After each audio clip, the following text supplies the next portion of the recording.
G'day, it's Clint here, recording episode 11 of The Full Landscape with Carl Heyne of Heynes Nurseries and the MLSA. This is a good one for landscapers. We talk about, I guess, the operation of Heynes, the family business and the legacy of multi-generational and multi-humans in the same generation. Bit about cars. Hope you enjoy it. Y'all ready to turn it up tonight?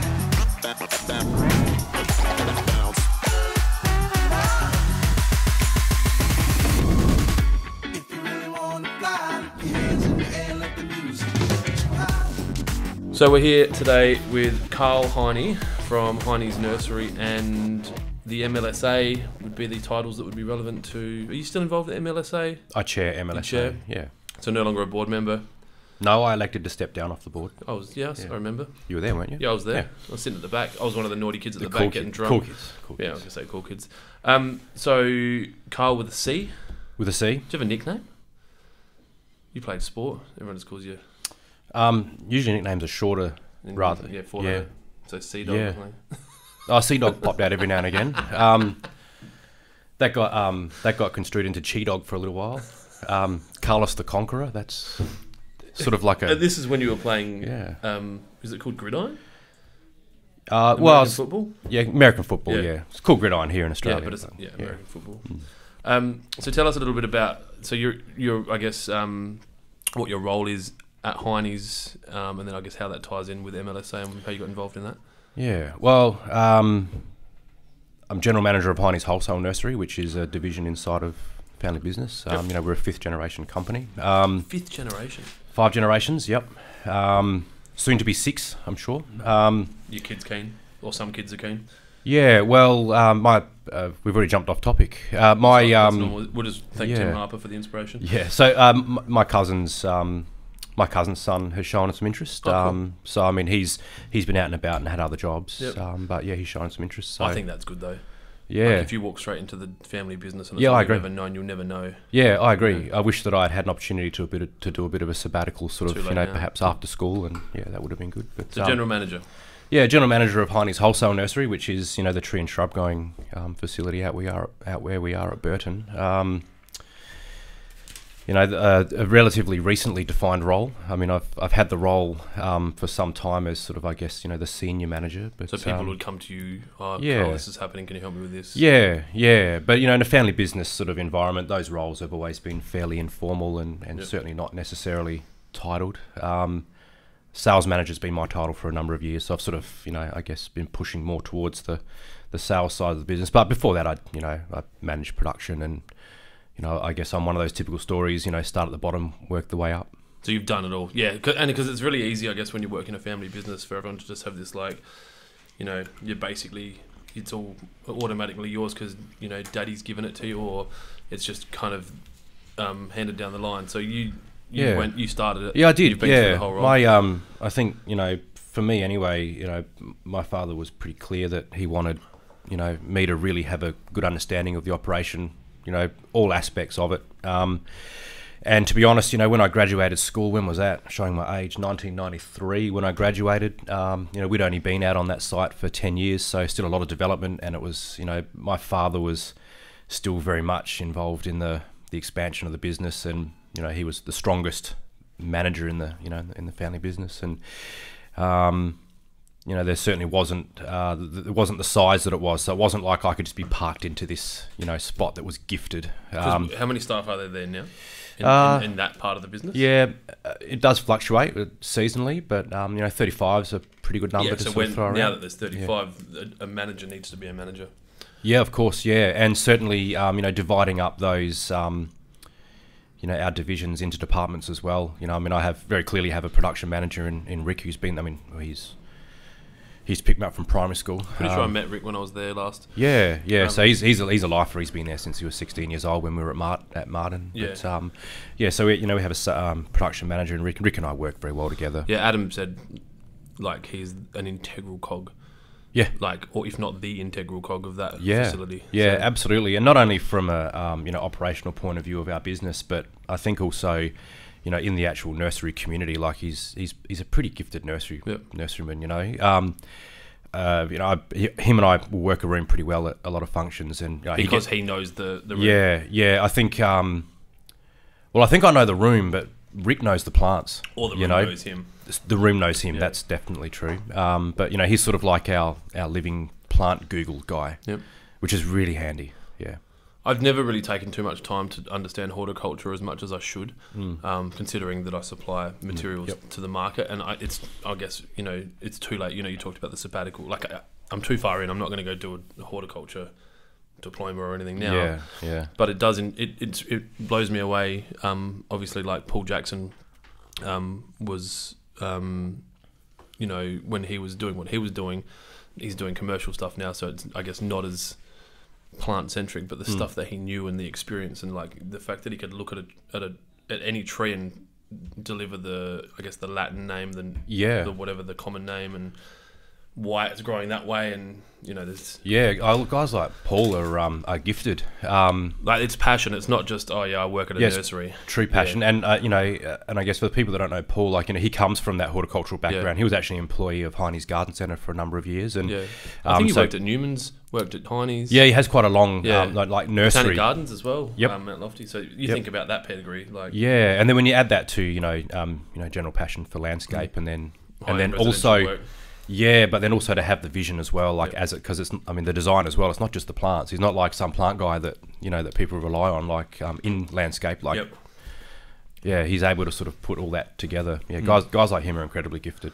So that Rick's got that kind of that knowledge, that plant knowledge, like just true passion. I mean, look, he's you know, specific. I shouldn't say specific to natives, but that's an underlying specialty and passion for him is Australian natives. And you know, he's one of those guys that just loves, right from a young age, you know, camping along the Murray and all that stuff. You know, so I think he's tilted towards that, which is good because you know, there aren't too many around like that. Do you struggle to find employees for the business, or I guess there's different levels within the business? Yeah. Obviously, you've got labour-based roles that's easier. Particularly out where we are in Burton, you know, there's always plenty of people looking to do labour work, and it's not the highest skilled work.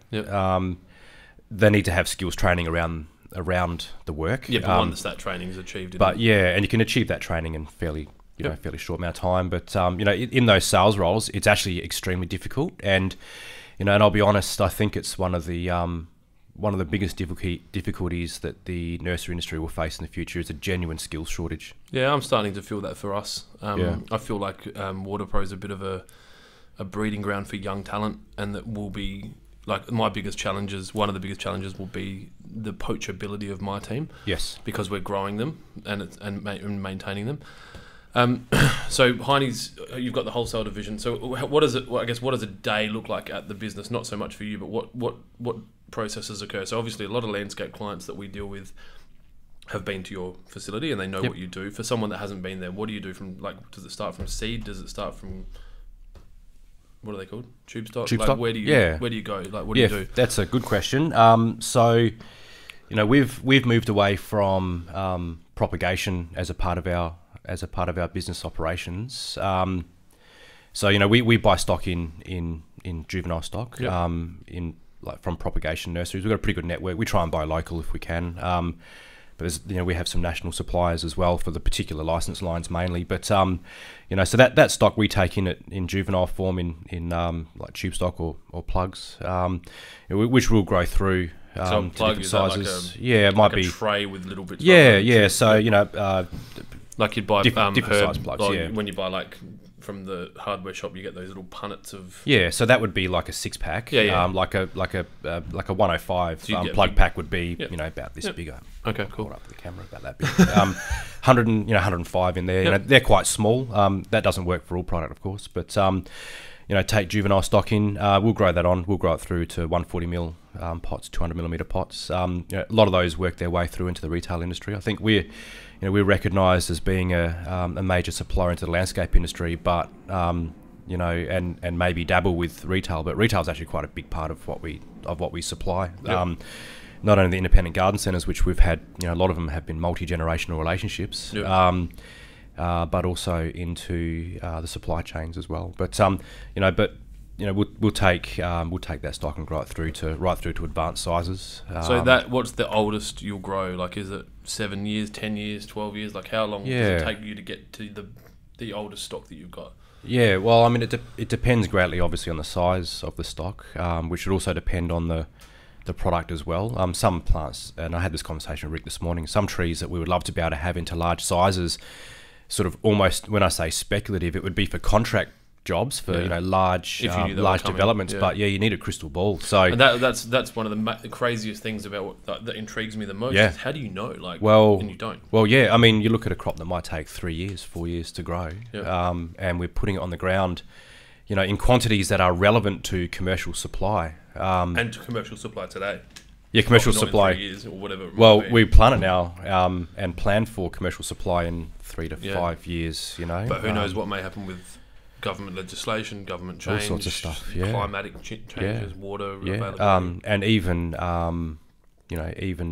issues with biosecurity or the types of pallets of trees that are wanted. So landscape architects, landscape designers.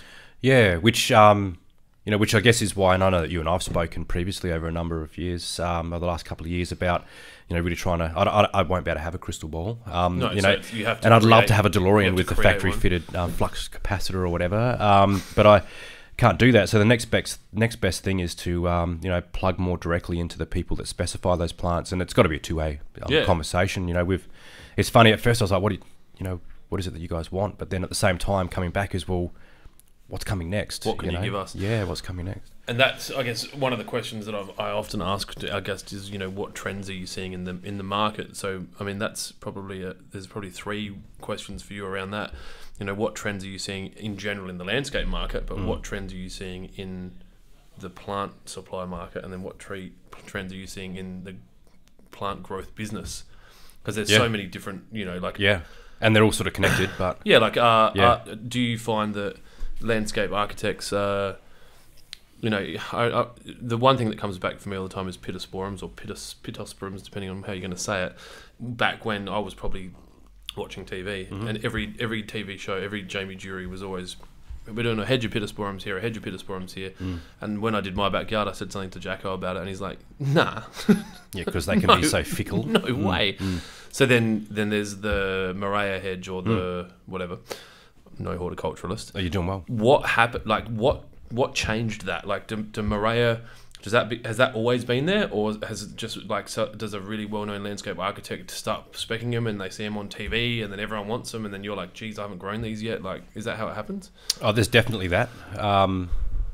Particularly with the advent of shows like The Block, and those sorts of reality TV programs, which then goes and takes that sort of the platform of house design and and then also kitchens. I mean, they saw that a few years earlier with cooking shows where all of a sudden shops need to have different. They needed to have all the different foods and and all the different utensils and so certainly we see that and have had our, I guess, pants cooked down a little bit a couple of times. But I guess making a new spatula can be manufactured in China quite quickly. However long, but to grow. So then we go back to and that's only from that stage of us receiving the juvenile stock and growing it on. I mean, there's also sometimes it could be a couple of years worth of development prior to that. Understand, So and that has been sometimes a bit challenging to do that. I guess on the flip side.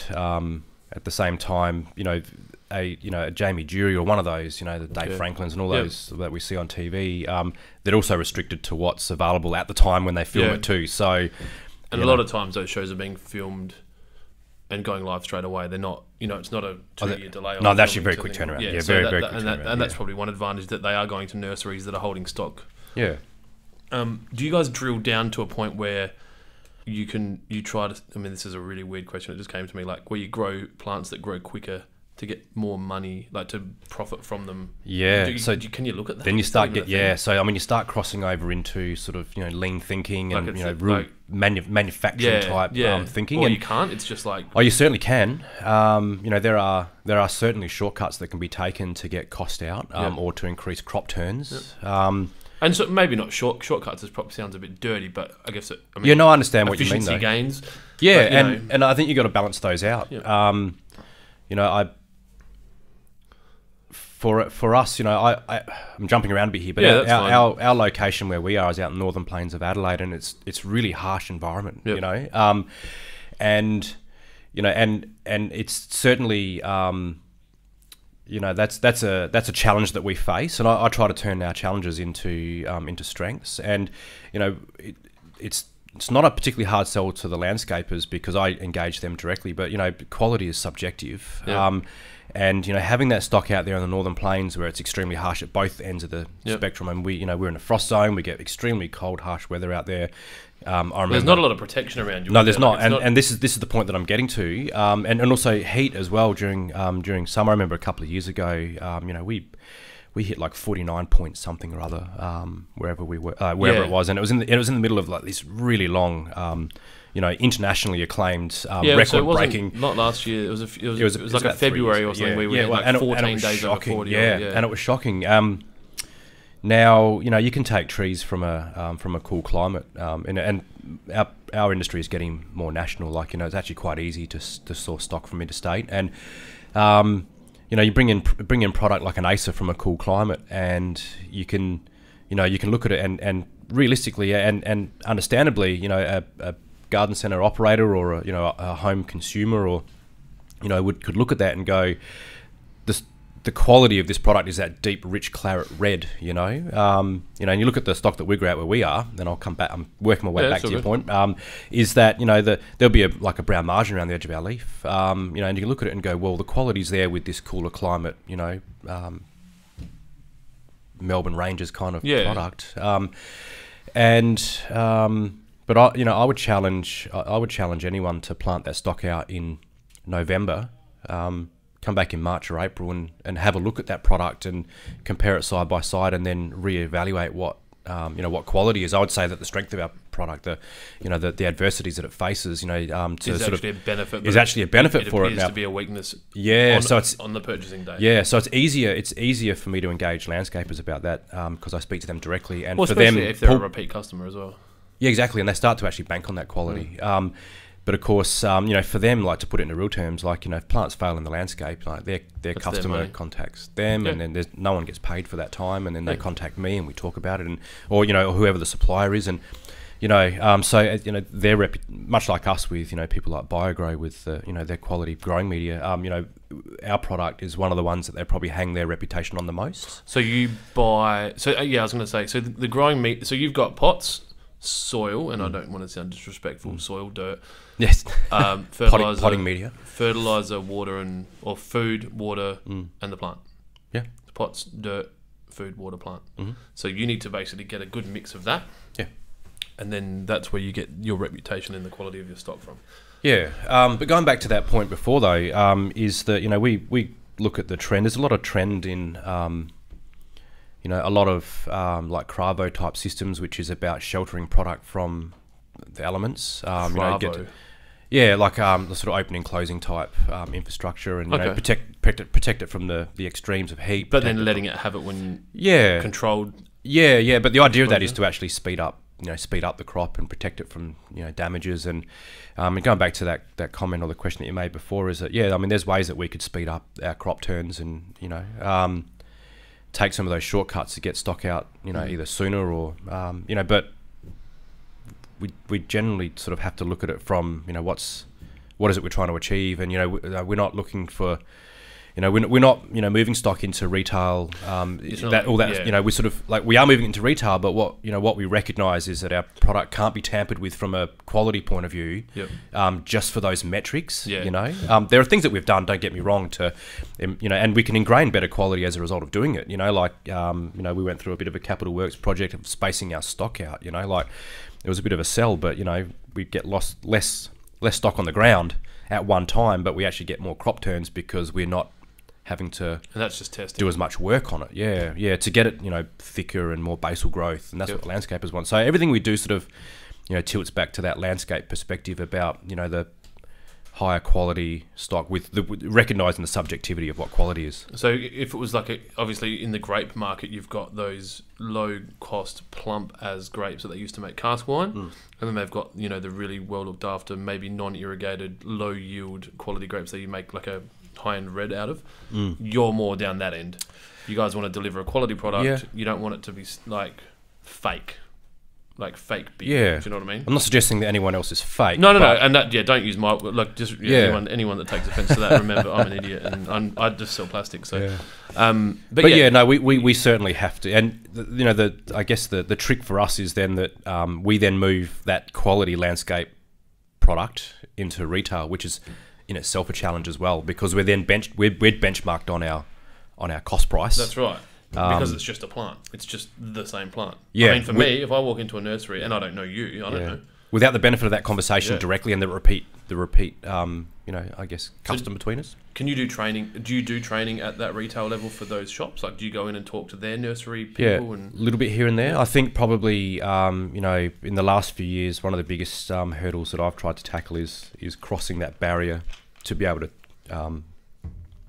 have conversations directly with the end consumer base in retail, and we're getting there slowly. We're coming up for 150 years next year, so we're a pretty big, slow turning ship at times. That's crazy, yeah. But we've jumped feet first into social media, and there's things that we haven't really looked at in the past. Yeah.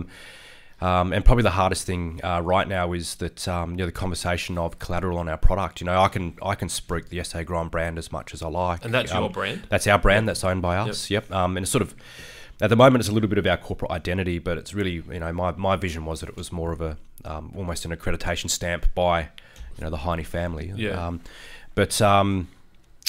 Not having collateral on our product now is probably one of the next. And then, for you to get collateral on, would you could invent your own names for plants and then have your own brand? Look, there's certainly the question around IP. I mean, you can certainly invent intellectual property. In the turf market, they've covered it. So in turf, they have, I guess you look at the buffalo range, they've got King's Pride and Palmetto and whatever. They're all buffalo, and they've just had the PBR and they pay the rights. And so PBR is one thing. So PBR is where the actual genetics of the plant are owned. And that's owned by a... Yeah, and that'll be owned by... And it should be owned by them. I mean, I guess, there are advantages with the PBRs. We put all of our stock that we grow through, pretty rigorous testing.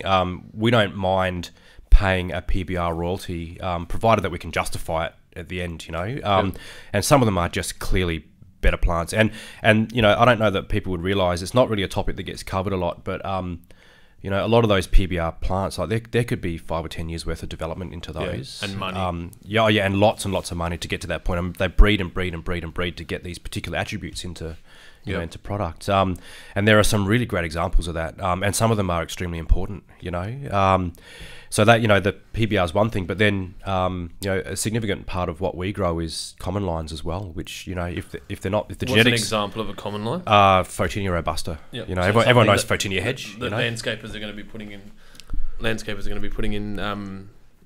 in every job. Like it'll be it's a very staple line. And so there's no benefit in you branding the Heynes one of those, or that's what you're trying to address now. Yeah, correct. Yeah, so I mean, an option there would be to find a trait. We wouldn't be able to PBR that product. Actually, it's not a bad example to discuss.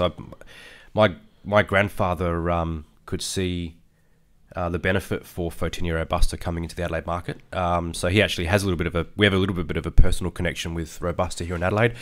Probably would have been done regardless if we didn't. But it might not have been done in that 10 years. The Photinia robusta, it's a great line. It's so common it just gets referred to by its botanical name, Photinia robusta, which is sort of, everyone knows it, but Photinia hedge. But we could look at that. We wouldn't be able to register the genetics of it, but you could look at a trademark for it. You could advertise the trademark and then underpin that with the philosophies of SA Grind. I'd be looking. I mean, it's not my market. I have no idea, but at the pot more than the plant, and branding your pots and making them stand out, and having your own colour or having your own design or whatever. Yeah, definitely. So then, without going into a lot of our, I guess a lot of details. You want to know the secrets? Yeah, you heard them here. Look, we're pretty open with what we do. we're pretty open. Like, we discuss a lot of things with other people inside the industry, and even particularly the people that, you know, grow product theoretically as competitors. But you know, I think that it's important that we'll have these conversations. But you know, the pot is an obvious place for it, but there is a cost involved with, you know, and then it's anything other than black, and then also printing. And here's where the thing is: like, if we were only dealing with retail, then that would make sense, because, you know, with the exception of shrinkage, like 100% of those pots that we're paying for our brand, that collateral to go on, is seen by the consumer, which is exactly who needs to see it. So you're looking at, like, because a large percentage of our product goes to landscapers. Like, you know, we're, you know, and without going into all of our details, if we're 800, 900,000 units a year, and well over half of those go into the landscape market, then those pots aren't being viewed by the people that need to view it. And is that a big enough deal to not do it?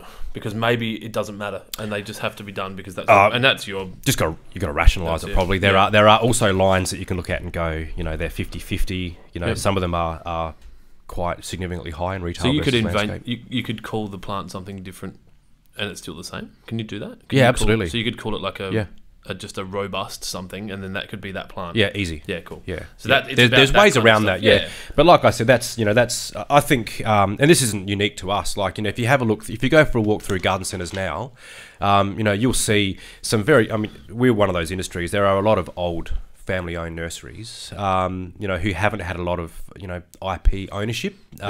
This is growers particularly, not the breeders. I think, you know, the nature of that market has changed a lot, and you go through now, there's a lot more, you know, colourful branding, you know, trademarks, you know, trying to get that differentiation, that point differentiation, you know, and I think, you know, going back to us, you know, particularly when our story, I think, you know, one of the most valuable parts about our product is those differences that I spoke about earlier. That's one example, but you know, trying to sell that story, we have to have points of differentiation at that consumer level, you know, which again, it's, you know. So do you feel that you have enough of a point of difference at the trade level that that they're coming to you anyway, because for this business here, the trade customers that we want to deal with, we know who they are, and we just go have a conversation with them. Yeah, it doesn't matter about the pot color and the brand, and I mean, obviously, we still need to have a good delivery and good conditions around how they buy from us. But is that kind of the same? Very similar. Yeah, very similar. Yeah. Was it always the plan to go work for the family business? Like we spoke about briefly about how it would have been nice for you to do a year in Europe or whatever. But like, was because my dad owns his own business, and growing up, I've got 2 step-brothers and a sister, and my step-brothers from time to time expressed interest in getting involved or learning, and Dad was always just like, nah, go do your own thing. And even now, like, I'm at this level that I'm at now, Dad's still like, nah. Like, even if I said, can I take over it or buy it or whatever, nah, do your own shit. Like, was that ever or was it always like this? Dad was just like, no, I think it would be great, I want to continue the name. I think to answer that question, you have to go back another generation as well and have a look at the choices that you know, that my father made. But when I say my father made, that the choices my father had made for him. He wasn't really given an opportunity other than really getting leaving school early and getting into the family business. So this would have been back if you're 50? It would have been in the 1950s. Yeah, I'm going to say 50s. Yeah, so your dad's 60s. Yeah, it's just your dad says you're doing it, kind of thing. No. So his father did. That's what I'm saying. So his dad says, that's what I mean. Like back in the 50s, so even when your dad says you're doing it, you're doing it. Even when he was at school.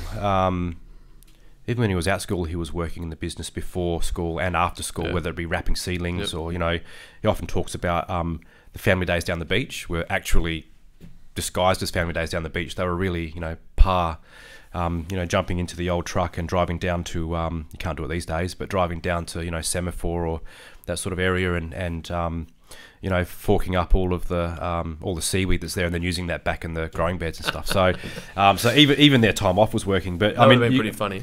Yeah, and I think you have to recognise there were different times as well. You know, I mean, the business was still, you know, I mean, even though it was a 3rd generation business at that point, but it was still small, and it was it was still, you know, I think an integral stage of its development.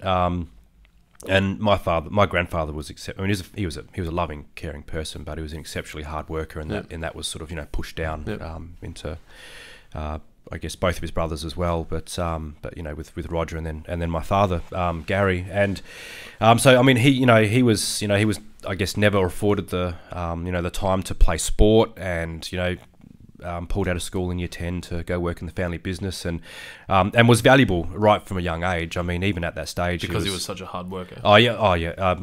My grandfather's hardworking nature certainly rubbed off onto my father. Yep.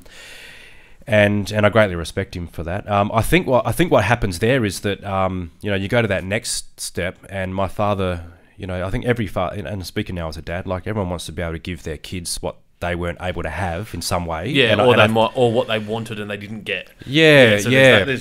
Yeah. So my father sort of flipped the other way around and was always very supportive of anything that we wanted to do. And I started playing American football. I remember I come home and I said, I'm thinking about playing American football, and Dad's like, why on earth would you want to play that? And then within 2 years he was president of the club, and so I'm all in. Yeah.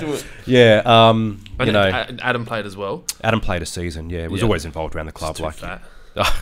Don't answer that. That was for me. Cut.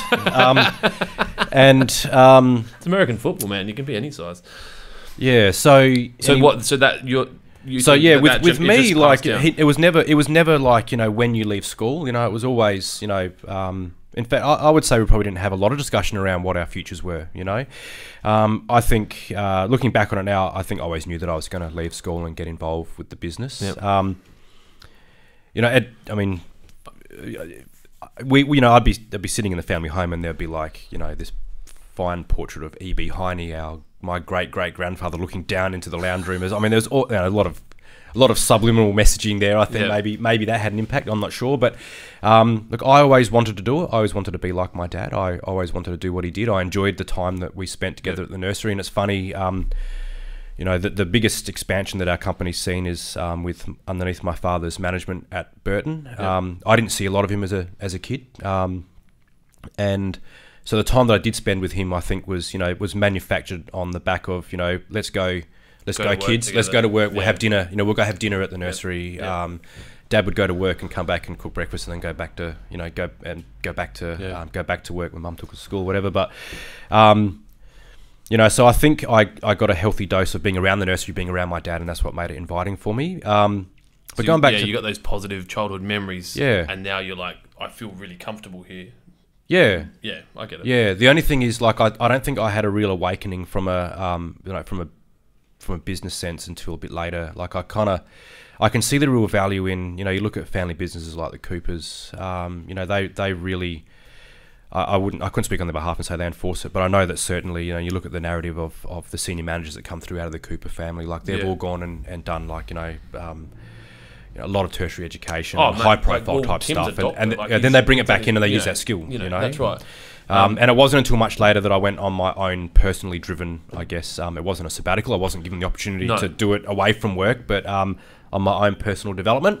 And I think it would have been nice to have sort of done a bit of that earlier in my career. There's a company, I can't even remember who it is, but there is a company that it's like, it might even be Cooper's. You must go work somewhere for 2 to 5 years. Yeah, I reckon that is something else if you want to work. So you don't have to work for Cooper's. Yeah. It's probably a good idea if you do. Yeah. But if you want to, you have to do a degree, and then you have to go work somewhere else. Yeah. Or along those lines. And I think that's more with, and again, I can't speak on behalf of the Coopers, but I've sat through a few family business association type workshops, and from memory, I think that's more at that higher end of the company. I think they sort of extend an invitation for Coopers to have, for the Cooper family to have employment there, but for you to advance past packing boxes and loading the trucks, I think that, and rightly so. I mean, it's a family business, but it's huge. Like, I mean, you think, like a lot of responsibility, and then. If you're a part of the family, so you're more trusted theoretically, but then to force the education, it's just going to make that kind of network stronger. Yeah, correct. Yeah. So you've got 2 sons, 2 boys? 2 boys. Have they shown interest in the company? Are they? Yeah, they have. Like, not the company, but they like going out to the... Yeah. I mean, as a young child, I can only imagine how much fun it is cruising around in a golf cart at a nursery. Like, what more could you want to do? Yeah, so I think the biggest work, and I actually I ponder a lot away from work. I imagine you're very I think anyone that knows you would not have and I don't have any resentment for the fact that I saw a lot less of a lot less of my father at that earlier stage. But I ponder the connection there that does repeat itself. The biggest matter of responsibility I've had was sort of given to me around about the same time as the birth of my oldest son, and then I saw a fairly large increase in my workload, and here I am now looking back, going, how has it affected me? Well, I just I always said I wouldn't really do that, mate. I'm almost in complete parallel to you. I completely get it. Obviously, I've done a different thing. My dad and my mum got divorced when I was 2, so the not spending much time with my dad was a different reason. My mum had custody of me. He ran his own business. Always made time for me, but it was fortnightly visits. So then I start thinking, am I being a different dad because my dad wasn't around, or because he had his own business? And like, how's my relationship with Jack going to be? Because he's like, why are you going to work? Like, I thought we were spending time together, and But then I think, and I know you're a good dad, and I don't know much about your family, but I know that you care, and that I think as long as you do the best you can, it's not anyone else's business what kind of a dad you are. And I know you probably don't really give a shit what anyone else thinks, but you still think about it. Yeah, no, I think it's just it's there as a bit of a seed in my mind. But what I have done is I've tried to particularly with Ethan when I was working out of hours and weekends a bit more. I'd bring Ethan with me if I could when the nursery was closed, and let him sit on my lap and drive the buggies, whatever. And he really enjoyed that. So I mean, he's 8 now. Luke's 2, so you've got to take what they want to do as when they grow up with a pinch of salt. Everyone just wants to be a fireman. Ethan, Ethan now 8 wants to be either a scientist or an engineer, and he's very analytical, and that's cool. Luke just wants to, as he calls it, drive an excavator. He loves the excavators and diggers and stuff. Either that or Batman. So could go one way or the other. You don't want him to follow Batman's path. That's not good for you. Yeah, but no. So I bring Jack here. He loves it, and he's like, when can we go to Waterpro again? But he gets annoyed when no one's here. Yeah, right. Because he's like, are they is everyone going to be there? I'm like, no, I'm only taking you in because no one's there. He's like, oh. Yeah. Because he wants to talk to the people. So I can see he's got my personality. He's like, I just want to go talk to people. So. Yeah, but Luke, my youngest, like he's a different breed to Ethan. Like they've got a lot of similarities. Yeah. Both of them like being outside, and Ethan was always out in the garden when we were building the old house, like doing the landscaping, whatever. But Luke loves digging. He just loves being out in the dirt, and So I don't think he'll ever be afraid of getting his hands dirty and doing the stuff. Yep. Yeah. So you got a propagator and a manager there. Yeah. Or no, a plant scientist probably. Yeah. I was going to say, Ethan could probably, go through, do his higher education and come back with a skill set, and Luke can drive his excavator. I don't know.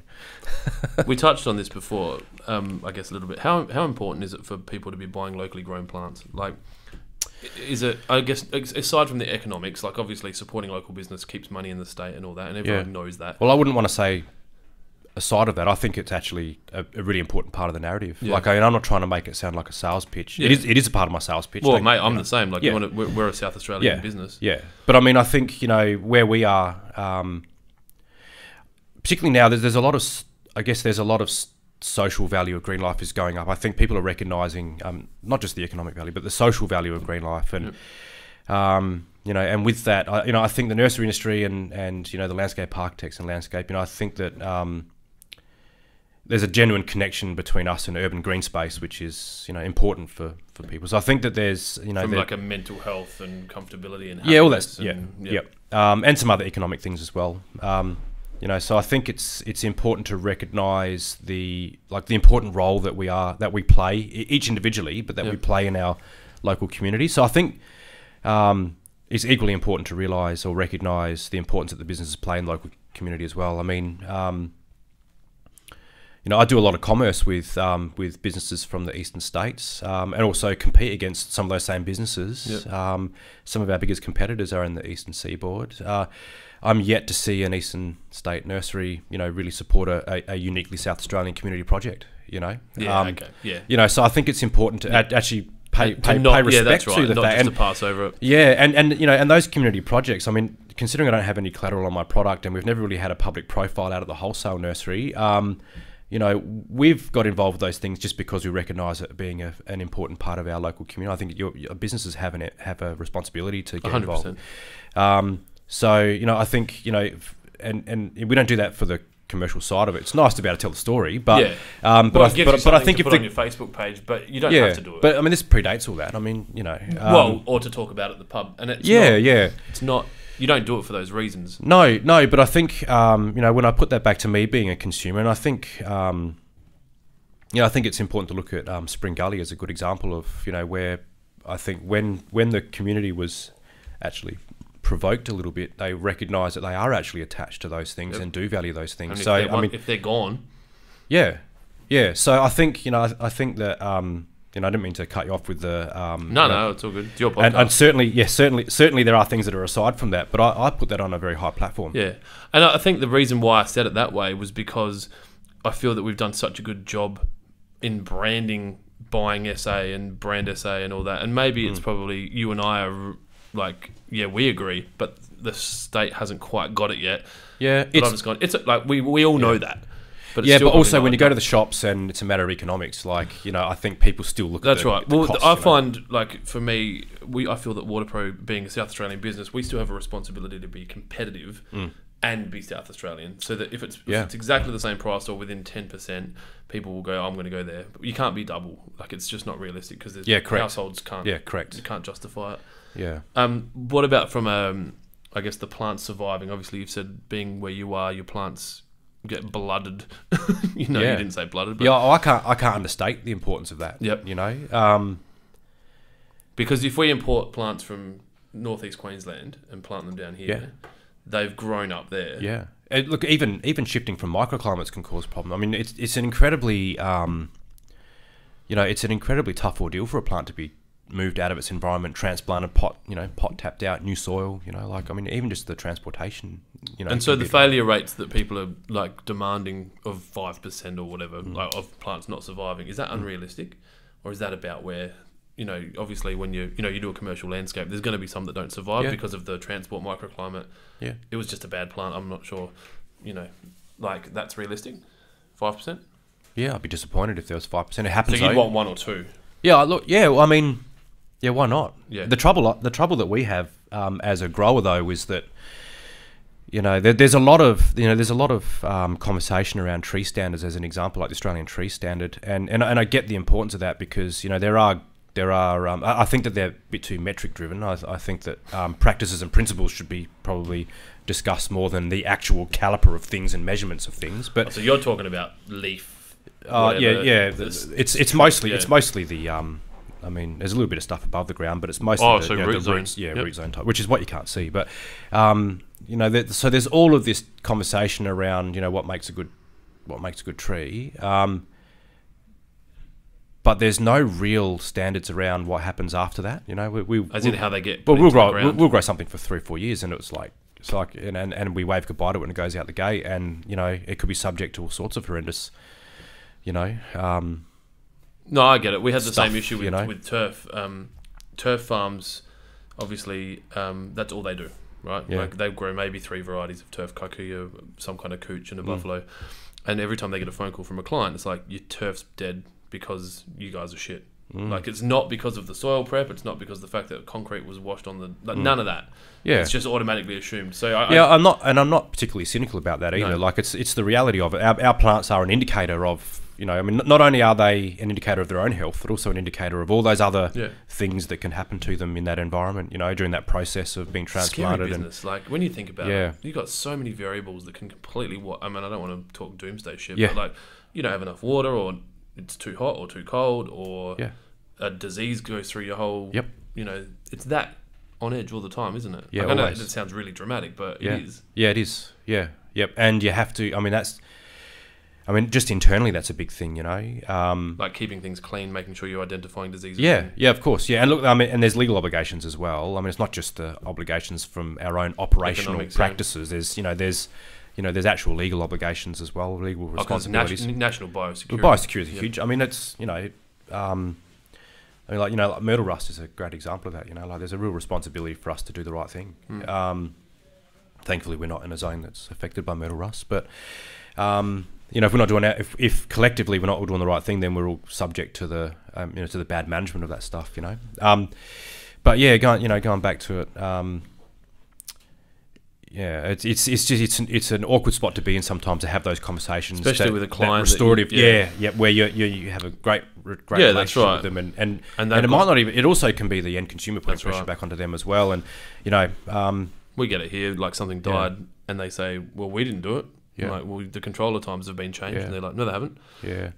And we're in an advantage, but now where you can set passcodes on controllers, and then you have to type in something to change it. So the client will go, "I didn't change it." They're like, "Well, your password was typed in, so you did change it. Sorry." Passcode trees. What are you going to do? I don't know what we can do with that. I'll write that down. Cameras, mate. Yeah, but yeah, and the other thing too, of course, is that not only is there that relationship that we've always got to have in the forefront of those conversations as well, but you know, it's sometimes a really quick fix is just to go, yeah, it's fine. We're quite happy to accept responsibility for that and change it over. But if the actual circumstances haven't changed, it repeats itself, and we see that happen too. You know, what is there a decade that stood out in your memory that's had the most advancement in, I guess, how you do things?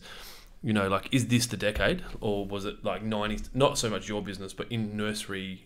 Like, you know, you look at, you know, Wi-Fi controllers for us and mobile phones and video cameras and self-driving cars. Like, what have you guys had your heyday? Is there still so much to come? I mean, I know you don't have a crystal ball, but like... No. So, I would say personal experience probably 2000, 2010, if I was to pick a decade. I feel like that was where there was, you know, in my time anyway, the sort of the biggest leap in some of the, I guess, technologies around the machines that we use. Yep. I would imagine that you know, each generation would see, you know, a fairly significant thing, you know, and because we come up to 150th, I'm starting to go back through some of our old photos and really starting to get some. That's crazy. I'm like, there's a photo there of you know, like our travelling van back in the day, and like when engines were put in cars rather than horse-drawn. Yeah, it's not quite that. It's post Second World War. But you know, there's this photo there of Super Sid, who's, you know, a bit of I guess a local legend, but he was our sales rep, and there's a photo of him there, and in the front of that is, like, you know, plants that are grown in metal tins, you know, and it would have had soil in it, you know, and that was how they grew. I think you know, one of the biggest advancements after that would have been you know, the advent of composted pine bark potting media. Yep. You know, I think that would have been it's lighter and it's better, so and it's obviously there was a period where it was just metal tin dirt. Yeah, metal tin, or you know, like not a potting media. It was all jam tins. Yeah, you know, with dirt. To put it plainly, I guess. I guess so, because there would have been a point when there was no plant sales. Yeah, terracotta pots. Whatever plant existed on your land is your plant. Yeah. At some point. Yeah. Like at some point that someone's going, let's get these seeds and. Yeah. Yeah, which I guess is sort of the advent of Heynes nurseries. Yeah.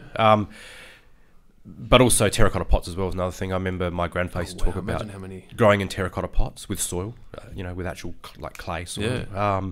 The broken terracotta pots got smashed up to become drainage in the bottom of the good terracotta pots, you know. That's so cool, because I guess now you'd have that gets recycled, that gets recycled. They still have their own primitive form of like reusing. And I think you know, obviously you know, the plastic, but it's a bit of it's hard one, because, you know, I think there's a real need for, particularly, I mean, we're in an industry that's very environmentally focused, and all our products produced in plastic pots. Like, you know, I've thought about that a lot. I mean, last time I was in China, we were talking. This was like 2015 or might have been 13 actually.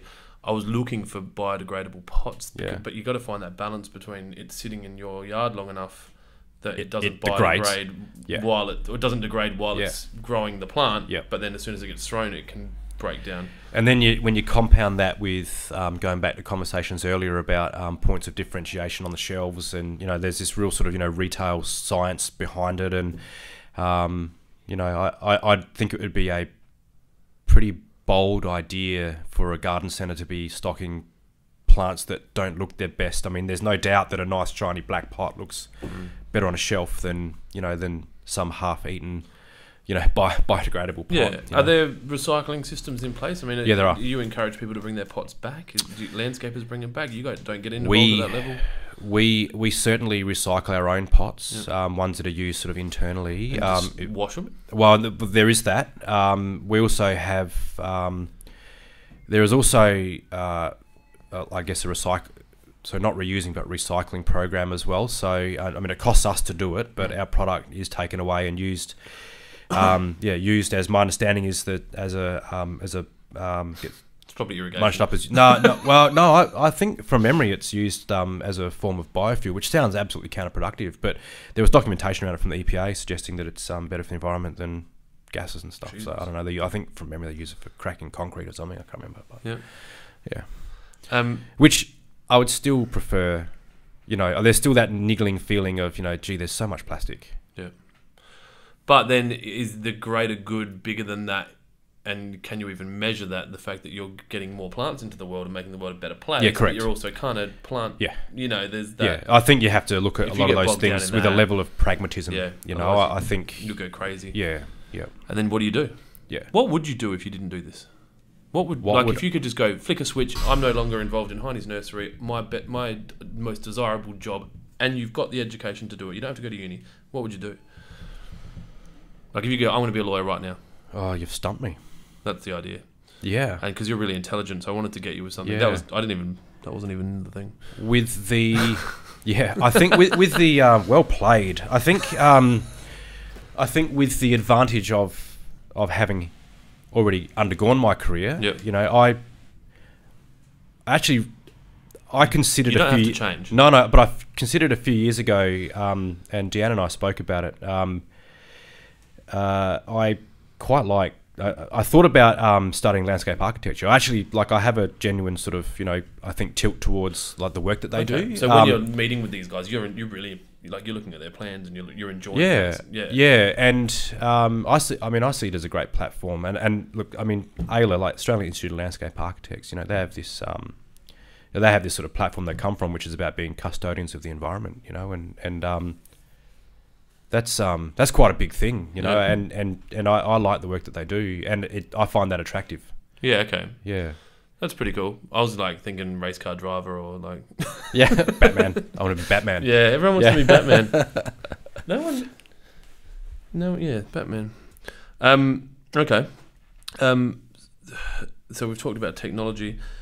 If someone wanted to get involved in the business, like, is there an apprenticeship or a traineeship or, like, how does someone come into your business aside from labour force and that? Like, if someone said, "I want to be a nursery person," where do they go? What do they do? Who do they talk to? A lot of nursery people actually, I think, earn their wings on the job. Yeah. So people kind of fall into it. They like it, and they might go. Yeah, and out. I'm not discounting that. Yeah, TAFE SA have a great program out at Urbray. You know, which is going to help you get a placement. It will help. Yeah, and it's funny for me in a production nursery. Like I probably could potentially upset some people with this, but I don't particularly value the actual course. Like, you know, there are aspects of it which are good, and they should be consulting you as well, which blows me away. Yeah, which actually that's another issue. To their credit, I have had some sit down conversations. Yeah, so that's cool. So, you know, but for me, you know, what I do see when I'm employing people is it's not specifically like they come in and they'll say like I've got this Cert 4 in horticulture and it's great, and it's not necessarily always the difference, but what it does give me an insight into the fact that they were dedicated enough to want to get into this industry that they did. If they're going to finish the course, they're likely to come to work on time. And also there are things, I mean, you know, in all of those sorts of programs, there are things that you learn and are relevant, you know. It's just that more and more in a production nursery, you know, I think our shift of thinking is getting less about horticulture. You have to have horticultural principles and knowledge, but more towards, you know, production models. You know, but that horticultural knowledge is manufacturing. almost just assumed now, isn't it? Like that's minimum barrier to entry. Yeah. Then you also want that. Yeah. Like it's not just like here's my certificate. Yeah. Like, oh, perfect, you fit right in. Like yeah, which is good. I mean, there's, you know, horticulture innovations are, you know, investing into future leaders of our industry, and it's actually, you know, okay, so there's a tilt towards nurseries, and a lot of the case studies is all nursery driven, but it's actually about fostering, you know, business principles and, you know, that sort of that higher. Well, you still need to stuff. maintain a business, otherwise the correct. growing of the plant stops. Yeah, you need to have a profitable business. Yeah, correct. Yeah, but it's good to see that. It's good to see that, you know, more and more, you know, I guess higher skilled thinking around around so the operational education values and is stuff, horticulture. It's so the same education or similar education that landscapers would go through, that Cert 3 or Cert 4 in Yeah, Holland, correct. can go into nursery Yeah. work. Or, That's at a base level. I Yeah. mean, obviously, there's you could look at botany as a Yep. university level and just cruise around and go to foreign lands and draw flowers. And draw flowers and stuff. Yeah, who was that? Banks here? No, banks. Banks. Yeah. I didn't do very well at history. I wasn't listening at school much. I kind of got through most of my lessons by knowing how to play the teachers. That's how I got through. That's important though. Yeah, I know. Yeah. I never got in trouble, and I was the worst student. Yeah. But I was good. Going back to that botanical exploration though, like actually, some of the earliest things, the earliest narratives of my family and my family business in Australia is actually around that. Yeah. Like my great grandfather, Ernst Bernhard, E.B. Heyne, was a graduate of Leipzig University as a botanist, and he had itchy feet. He was regularly off on botanical expeditions. So your family history is quite well documented. Like you know these I do, things. yeah. Like, I don't know any of this stuff about. It's probably well documented. I wouldn't say it's well Actually, I've got a accessible. book. Mum gave me a book. I should read it. I wouldn't say that it's well accessible. That's probably the biggest thing. So I think that's one of the that's certainly a project for the near future, is trying to get that out into a way that's portrayable to the public for We 150 years. I've got it at home, and I flicked through it. I should read it. It's massive. My Yeah. mum, someone built this book about our family, and then everyone, if they wanted it, was $60 or whatever. Yeah. And they got this hard copy book, and it talks about the history and all that. But I guess and it's something that I probably need to work on. You'd be the same. You're so busy running that Yeah. way Yeah. that you don't take time to stop here, And you're definitely not looking back there. Yeah. Like it's all just. And then on top of that is a bit of work-life balance stuff as well. It's funny. Sometimes I'm like, yeah, work-life balance. Other times I'm like, work-life balance is irrelevant if you're happy all the time. I made a promise to myself to be more selfish about a month ago, 5 weeks ago, and I was speaking to a client, Mark from the irrigation doctor, the other day, and he's like, it's not selfish, it's self-full, because you don't want to put other people down in the same way, but it's really like, if I need to be fully at my best so that everyone else around me can benefit from that. Yeah, well, But I think, don't want to push people down doing it. You're talking about your own time. For you're me, talking about yeah, for me. So I just want to do what I want to do whenever I want to do it, but I can't let that. It's not at Celeste's detriment or not at my kids' detriment. Oh, yeah. Like if I'm like, I'm just going to be a bit late because I need to do this for myself, just do it. Yeah, I agree. You know what I mean? Yep. The Well, they call work-life it balance sharpening thing. the tool. I think. They call it. Yeah, and work-life balance for me, like I worked a lot harder earlier than I am now. Like I'm working okay. I'm not working anywhere near as hard as I could, but I'm now enjoying those mornings with my kids, and then I was kicked this afternoon. I'll be there. Like it's But then if something goes, like I was talking to a client this morning, we're not in a wartime at the moment. Waterpro, I'm a wartime leader. Like I'm much better when another irrigation shop opens up across the road, then it's on. Now that I'm in this kind of, like we're in a really good period, I'm like, I need some kind of, so I think that's why I pick fights with other businesses sometimes, just to kind of, to make it a wartime. So outside of the MLSA and Heynes, what keeps you busy? Like you don't have any you can't have any hobbies, just being a dad? I'm sure you're a husband at some point as well. Yeah, I am. Yeah. I think the short answer to that is, being a dad and being a husband. That work-life balance thing for me is probably one of the things that I have, pondered the most recently. Like, is it allocated right at the moment in your mind? It's certainly better than it was. But that's the question. 6 to 12 months ago. Not the answer. Yeah. But that's the question you're pondering. Yeah. Yeah, and I mean, it's not just it goes past pondering. I mean, Deanne and I have spoken about it as well. I think we need to find ways to probably, spend not just time together as a family with the kids, but actually, doing better things. But good quality time. Good not quality just, time. You're just in the room at the same time. Yeah, and that's not just because you've got to tick these boxes as a No, as it's a because parent. you want to. Because that's the thing. If it's just to tick boxes, it's bullshit. Oh, we see. You see your relationship with your kids develop very quickly in the right environment. And their personal development and stuff as well. So what I do in my spare time. I love spending time with my family. My kids are good fun. The car? Yeah, You're a So Volkswagen fan? Yeah, I've always liked Volkswagens.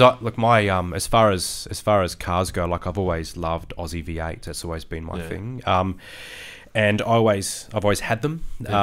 And over time, I always thought get back into. Like I want another Tirana. You know, this is. They're getting so much more expensive now, and You'd imagine you still had an LC or an LJ or anything that you'd bought back then. There's like fun fact for anyone watching and listening. I bought Carl's brother's VNSS off. I remember that back one. in 2000. That used to be a Crows car. Whose was that?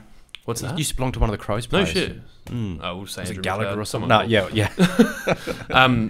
Tony Modra. And then that's how I first met. The first time I went to past your nursery was when I test drove the VN. Oh, really? And this is when I was working at Domino's. Nothing to do with any of it. Anyway, so you'd like to get a Tirana. Or I'd love to. It's funny because it's in the back of my mind as well. And I'm like, you know how much money... But they're getting so much more expensive. But even if you could buy a show and do it up, it's still going to cost... Yeah, huge. Yeah. So the cost of those, the graph's going up. And then our... your interest graph's going down. No, not my interest. Well, no. Well, that's probably... Your capacity. Yeah. My expendable income's going down. And justifiably as well. You know, like I said before, I like being a husband. I like being a dad, and that's you can't rob from that for my Tirana.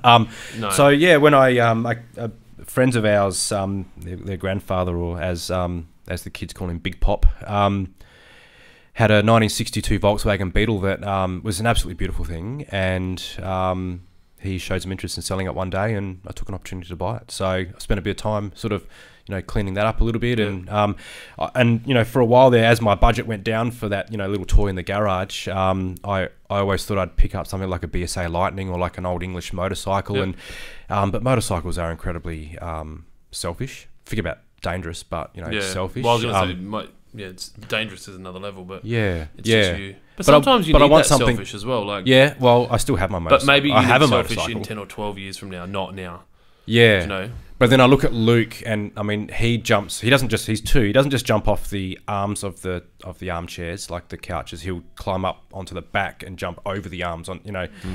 I'm not sure I want him seeing me ride a motorcycle off into the sunset. I'd be concerned about My that. dad openly said, if you ever own a motorcycle, you will be completely disconnected. Yeah. Like two of his friends when he's lived in a lot of different areas, and I know my mum wouldn't be happy with it either, but Dad had friends who had 2 sons both in wheelchairs from motorcycle accidents. Completely freak. Like you think about the odds of both your sons having it, and he was just like, I can't highlight how important it is for you never to do it. I didn't appreciate all those thoughts, and everyone knows that. I don't think that it's you need to be an Einstein to really consider how dangerous a motorcycle can be. You're on the outside of a vehicle. You're on the outside of a vehicle, not the inside. But I think certainly since Ethan was born, those risks become vastly more unappealing.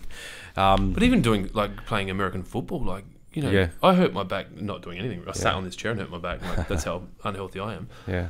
And I was out for 3 days. Yeah. And I couldn't pick. I had to pick up the I keep saying the twins, Connor and Lucy, from childcare. I couldn't physically carry them. Yeah. Now you think how simple that is, yeah, and how easy it is to hurt yourself, and the responsibilities you now have not as just a parent, but you're also a leader. Oh yeah, of course. Not just in your business, but you might not look at it outside of your business, but people look up to you in other other areas. Yeah. No, I in some ways I actually I still struggle with. I mean, I've stopped playing. One of my highlights in my career was the club that I played for hadn't had a lot of success, and I guess when I stepped involved with the club, we had to rebuild it a fair bit. My last game of football, my very last moment on a football field was at Theberton Oval in my gear. So where I had my helmet, I wasn't actually on, but had my helmet and my shoulder pads and all the gear, and in one arm was my brand new little baby boy, and in the other arm was Big Gold Cup, and we won a championship, and it was actually pretty tough for me. It was a hard career. It was a hard career. I have to admit, it was pretty tough. We didn't have a lot of sideline personnel, and I had to do a fair bit of physical work. But I dislocated and I broke my elbow 2 weeks before the grand final. So clunked that back in, and you still played. Well, we rushed over. I couldn't get a carbon fibre one because of the time it would take to make it, but we rushed over through the help at Wakefield, an elbow, a stylised knee brace thing for my elbow, and managed to play the game. I went into that training before it and said, if I can get through this training with a good hit out, I'm going to play.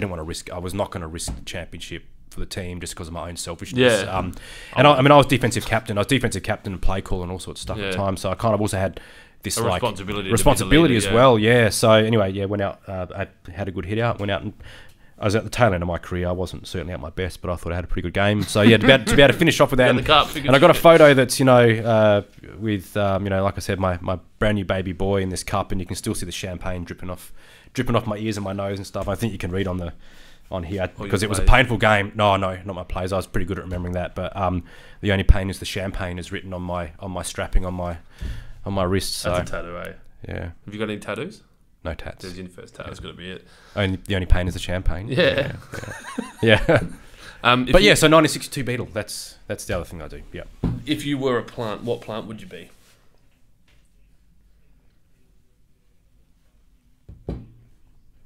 Oh, if I was a plant, what plant would I be? I didn't send you these questions. This is my second page of questions. Yeah. Just for Yep. everyone listening, Yep. while he's thinking, sometimes I don't send the questions to the person that I'm podcasting, and sometimes I do. Carl, I told him I wouldn't, and then I didn't, and then I did. Well, no, you said to me you'd send them through. I said, but and I then- say that to everyone. And then I you, say no, people, but I you said did send it quotes. through, Yeah. and then on the top of below that text, the text says This is page one. page one, and then page two never came through, right? So Because I was watching Billions. yeah. If I was a plant or a tree, what would I be? Look, a plant and a tree is the same thing to me, so I know that's really disrespectful to a lot of people out there. If you were, yeah, what would you do? Can you imagine being one of those Moreton Bay figs in the Yeah, imagine the you know, stuff the you would have budget? seen Yeah. over the years. Yeah. Or you look at those, you They seem you like hear about those olive they trees do like seem 2,000 a years wise old. tree. I think you'd be a wise tree. Yeah. Like a tree ant, but just Or a tree with an owl Yeah. in it, just because it adds this wise nature to it. But so you're gonna go with Yeah. the fig? Yeah, I just think like if I can be broad and say like a statement tree that's Because I haven't gets thought to about see it, but I'd be like, things I reckon I'd be change. like, is it star jasmine? That's just like just yeah, grows. rampant and Yeah. it smells nice. It just yeah, It does yeah, smell we'll go with nice. that. Yeah. Just makes people sneeze. Yeah, Yeah. I think Moreton Bay fig, or maybe I think there's a bunya pine down on North Terrace. You can kind of see over into the edge. Oh, of so the, you're actually not just thinking of what tree you'd be, but you're thinking of what tree you would be. Like the, yeah. So on the one exact- scope, the I go, exact I want to tree. be an old tree, But you wanna be- or I you wanna can have be a that nice tree. view. Yeah, All right. yeah. Is there such thing as an organic nursery? An organic nursery. Yeah. So you know how you Certified can organic. buy. Well, yeah, like you can buy organic bananas. Yeah. Can you grow like that, or are you spraying and Yep. do you know what I mean? Like, is Yeah, I that a do. thing? I do. Or it's just not- I don't think it's as important because you're not consuming it. consumable. Yeah. I imagine. I mean, there are certainly nurseries that would have to have organic certification Yeah. if they're supplying plants that go into nurseries to be an organic. be an organic. Yeah. Yeah. I mean, I'm sure that there's some sort of program around that. That's cool. I just thought of it last night. Yeah. Do you have any goals? I guess for you inside the business that you're happy to share. That like is this what's the next 5 to 10 years look like for you? Like, is it about the brand now? And I guess Our the brand is a legacy? big thing. I think also, we've been through a fairly big restructure in our business. I think succession planning is probably the worst discussion that family businesses ever had. I have no partners, and I don't Yeah. talk to my wife about it. Yeah. I'm not having that conversation. So Yeah, I think. Well, my recommendation would be to have that conversation at some point. I forget how old your kids are, but as in the succession planning with them. yeah, Yeah, no, I'm talking like Celeste doesn't really know much about the turnover, the customer base, Oh, the okay. bank. Like, I don't yeah. have an actual business partner. Yeah. We'll talk about succession. I can't see this business by the time my kids are older. If everything plays out well, we got 200 staff. Like, I'm hoping it'll be one of those Yeah. campus style things where you want to work here. This is what you're going to do. But But you're saying that's have still that succession. conversation. That is still Yeah, have succession that planning. conversation. So I mean, I'm not really good succession planning might be I'm turning this back into cash and I'm going to give you something. The I don't planning, know. like as you are aware, I planned my podcast. That you're probably the earliest I've planned, which was 24 hours, not even. not even 12 12 18 hours. hours. Yeah. So for me to do a succession plan, it would probably be me just saying, "Hey Jack, you keen to do this?" And he'll be like, "Yeah, Yeah, cool, nah. Dad." And then, Yeah. or Yeah, nah, nah, I'll be like, yeah, or whatever, yeah, nah, I can nah. deal with that. Yeah. But yeah, okay. So So succession planning. I mean, we've been through that now most recently. So I think that we've got a real clear understanding of where we're going, and Yep. we've underpinned some more corporate governance sort of structure underneath what we do, and without watering down or losing the family element to family business. So I think, I guess the big things that I'll be tasked with is a lot of inward reflection. So first of all, looking at operations, breaking those down into those divisions, and then down to those departments, having looking at the way that we operate.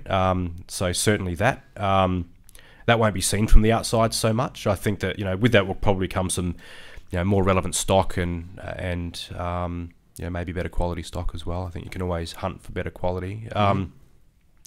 Branding is a big thing. Like we've had that conversation earlier in this, but certainly finding the best way to be able to sell our narrative to the public, as in the business to business world, but recognizing that conversation's got to cross over to the public. Is there a nursery doing that well in the world that you know of, like in England, or have you looked at that? Yeah, I mean, look, a good example is Fleming's Nursery. I mean, that's I know that name, and they're another. I know that name, and they go to Chelsea, don't they?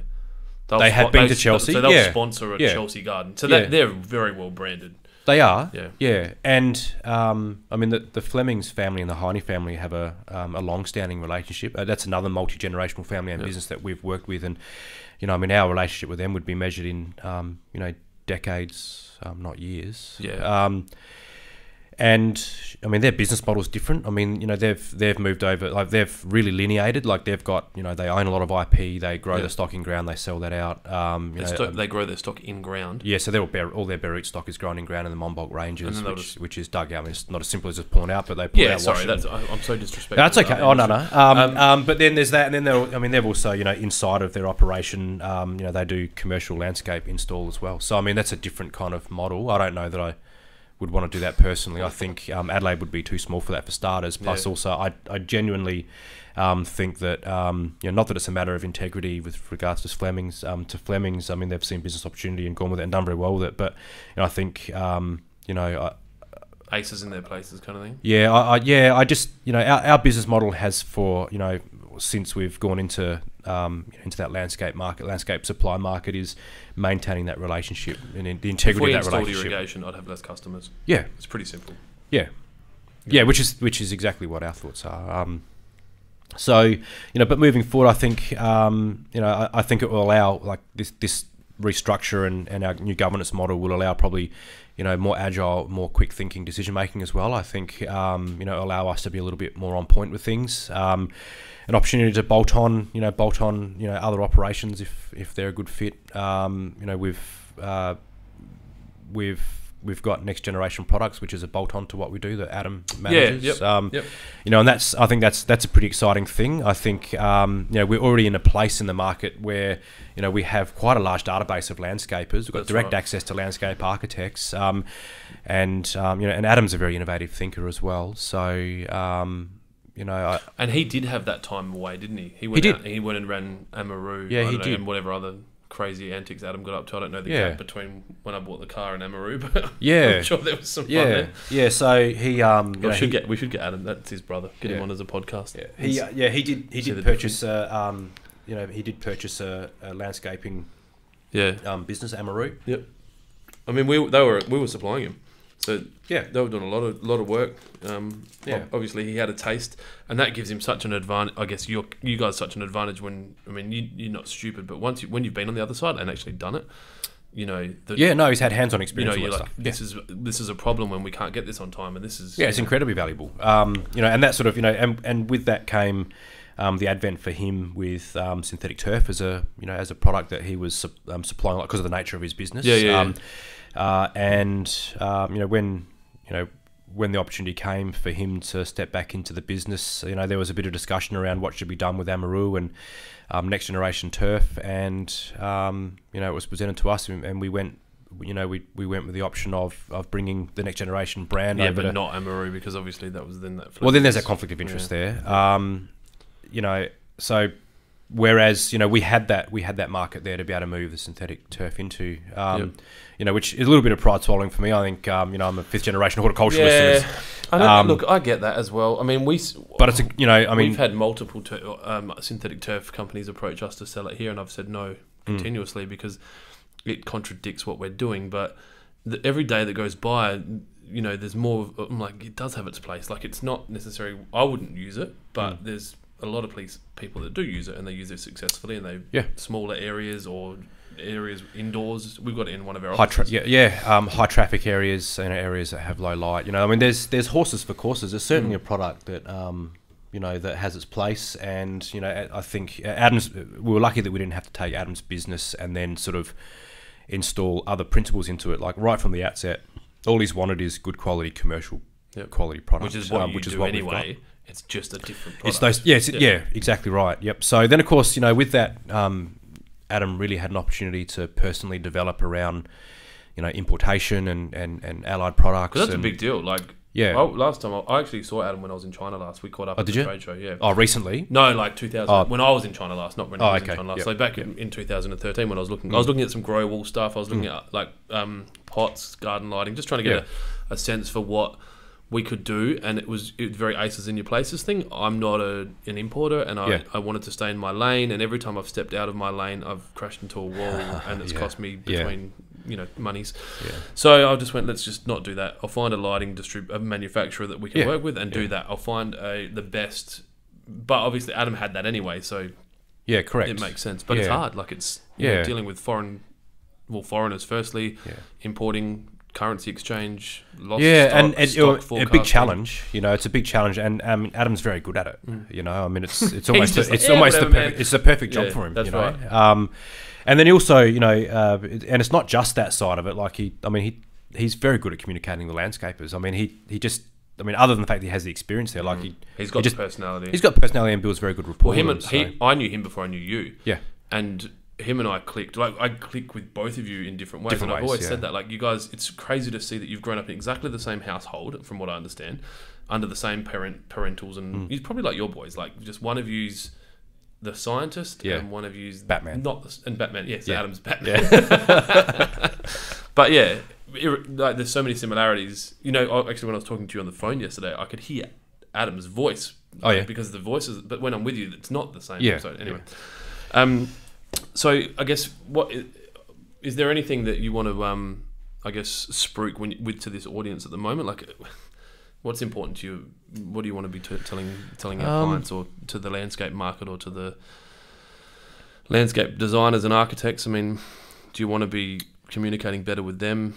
Look, I mean, I'm a corporate partner of MLSA, and I continue to foster a good relationship with them, and I don't. I'd like to continue that conversation with them through that channel. Landscapers, you've obviously spending time talking to them through MLSA. I get some reward out of MLSA. I don't know that it's entirely commercial. Like I feel like I get some personal reward out of it. I like getting involved with the governance of associations. I don't quite get to put the time in that I would probably like, but I've got plenty of platforms to have those conversations. Everyone knows where you stand. I think some things that I'm particularly proud of at the moment. Dealing more directly with the developers is a pretty important thing for me. Like the next best thing to that crystal ball or that DeLorean is being able to have those conversations with the developers around the table at the same time as the landscape architects. I think that I can add value to those conversations. And make sure that it can be backed up in real terms with product that, that's fit for purpose. And then with that lead time, we can produce it, in the quantities and sizes that are required for that job. There's no supply issues. They're not getting built up from plants. Yeah, and I think that, that adds value to those projects and that whole procedural, I guess, that whole supply chain procedure. The Urban Tree Trustee program is something that that I'm pretty proud of. Did you share a photo of that on Facebook yesterday? Recently, yeah. You planted a tree. Yeah, that was a bit different. That was one that Ethan and I planted with his school. There's a men and miners weekend that they have, which is I think the school just recognised that a lot of the things that they do, around the community, it's overwhelmingly mothers that are involved in those. So they've just looked at that and thought, let's put a weekend together, which is about trying to connect kids with nature for starters, which is really important. I mean, I love that alone, but also they seem so naturally capable of connecting with nature. Like you put them there, they're fine. It's just getting them there. You've got to get them away from your devices, and that's one of the rules of this weekend, by the way. But so Good Shepherd Primary School have a Men and Miners weekend. They encourage fathers to bring their kids along, and I think there was about 300 people at this thing last time, and only a couple of weekends ago, and we've got this Urban Tree Trustee program thing that we've only just, put put some time and effort into, and which I'm happy to talk about in a minute. But as a bit of a side note to that, it was really I felt bad about the amount of time that I don't have to put into things like this thing with the school. They put out an APB for, if anyone can help get involved with this, and I look at it, and I'm a graduate of that school as well, so I'm sort of, I like those sort of, long-term connection type things. Well, you've got fifth generation and schooling. Yeah. Anyway, I get these delusions that I'm going to be able to get involved, and then time just disappears. And we got down towards the end of it, and I got in contact with the principal, David Wilch is his name. Is actually his family that offer the land out at Williamstown for this. And I said to him, I think I'd like to be able to offer a tree maybe that the kids can plant that is about legacy. I think that there's a lot of really close connections between trees and children. I think for lots of reasons. The fact that you've got to nurture them to begin with, and then eventually they give you shelter, kind of thing. And then they throw rotten apples at you. yeah. But and then not only that, like and maybe it's maybe it's my personality, maybe it's the connection, and I guess the growing up around a fifth generation business, and with a lot of history. Like I see the importance of legacy, and I recognise that not all kids necessarily have that. And also nature as well. Like, I mean, I'm an advocate for nature. So I thought it would be nice to be able to provide a tree for this that even if 5 years from now, 1 year from now, 2, 5, 10, 15 years from now, even if the kids don't have access to that property anymore for that Men and Miners weekend, that driving past on the road, this one's set back about 100 metres off in the middle of this vacant area where there's an old tree stump, which in itself is a kind of cool story. But we'll be able to drive past and maybe show their kids in 20, 30 years and go, that tree, that was our tree, and it's a legacy. And there's so many metaphors and legacies. Well, and the other thing too, though, is that I think that underpins all that is that kids, I think, particularly with regards to the environment, like really need to recognise the importance of and the difference between custodianship and ownership.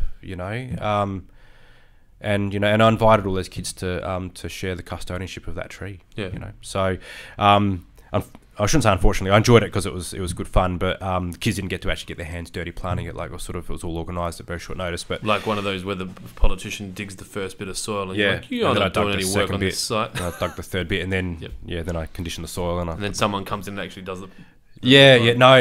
But what I will say though is that it must have struck a chord because I had several fathers. And kids as well come up and ask a lot of questions about it. And when the kids come over, I'd get them to help me with putting up the mesh or whatever it is, so they can at least say I did something on it. But saying that they recognise the importance of that, of not only the stewardship but also just the legacy of that tree as well. We used to do something like that at South Kilkerran. We had a school camp. Would go land care related planting, and in primary school would go away for a school camp and just plant and plant and plant. Yeah, it's good. It's I think that. Like I said, I think there's real connections between the storyline of a healthy tree and a healthy child. And, Would they say the best time to plant a tree is 20 years ago? The second best time's now. Well, I was going to jump in and say that before about you and your sabbatical and your training, of course. Do you reckon I should go do my Cert 3? Well, why not? Because I can't sit still. I didn't finish year 12 because I got agitated. I was like, I've got to go do something. Fair enough. Look, it's funny. I don't have a lot of respect for the education system. And I've said this to Jack's teachers. Like, I've just said, as long as he's alive when I get here, I don't really give a shit what happens.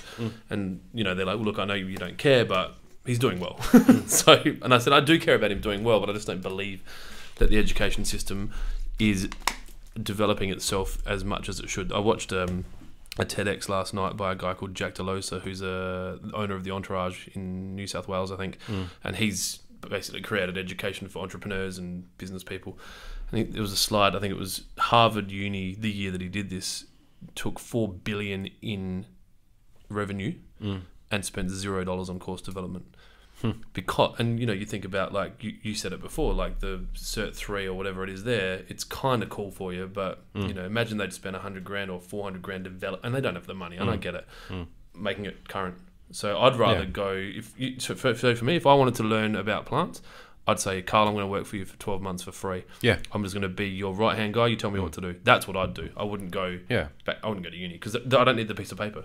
It would just be for my own personal. I'm the same. I I have like little certificates of workshops and things that I've done. You know, I mean, like travel to Japan and you know, study some lean manufacturing. It was, you know, I get a piece of paper out of it. But that's why I asked about you know, are there any nurseries in England? I'm like, get the old company signature and just go to England for a couple of months and just drive around to nurseries and go, yeah, this one's working well.